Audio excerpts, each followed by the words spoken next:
Controversial fishing practices. Types of controversial fishing practices include dynamite fishing, which is also known as blast fishing and bomb fishing. Then we have cyanide fishing, bottom trawling, ghost fishing, bycatch, longline fishing, drift netting, gill nets, muroami. Dynamite fishing, which is blast fishing and bomb fishing. What is it? It's a method where explosives are used to stun or kill fish in a quick manner. These can be small fish, shark, sea horses, anything in the area. Depending on how big or small the homemade bomb is, it could be a small radius or a large radius. Where do we see it happening and why? Two prominent places are the Philippines between Malaysia and Palawan. Then we have Tanzania in Africa. We see it in poor countries where there's a lack of technology, a decline in catch, where years they were able to gather a lot of fish has diminished to a handful of catches per day.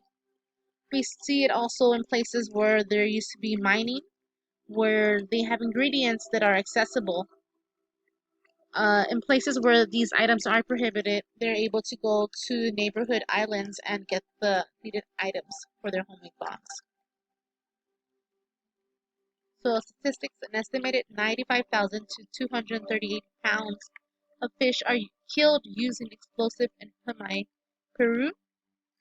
An estimated 71,000 and 143,000 pounds of fish are killed using explosives in Pisco, Peru.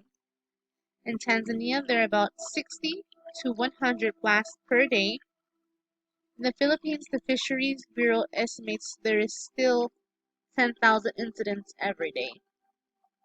Scientists estimate that 56% of the coral reefs in Southeast Asia are at risk from destructive fishing. Reefs at Risk, 2002.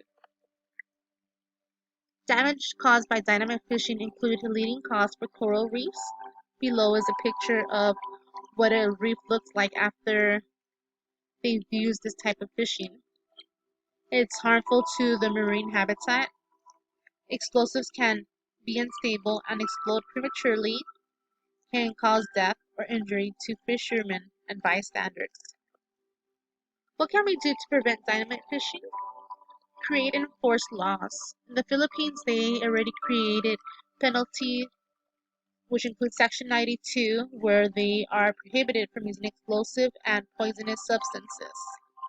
They can ban the sale of ammonium nitrate or keep a record of people who purchase these chemicals.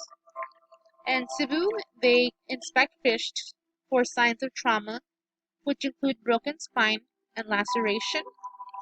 They can also develop and create marine protected areas. Thank you.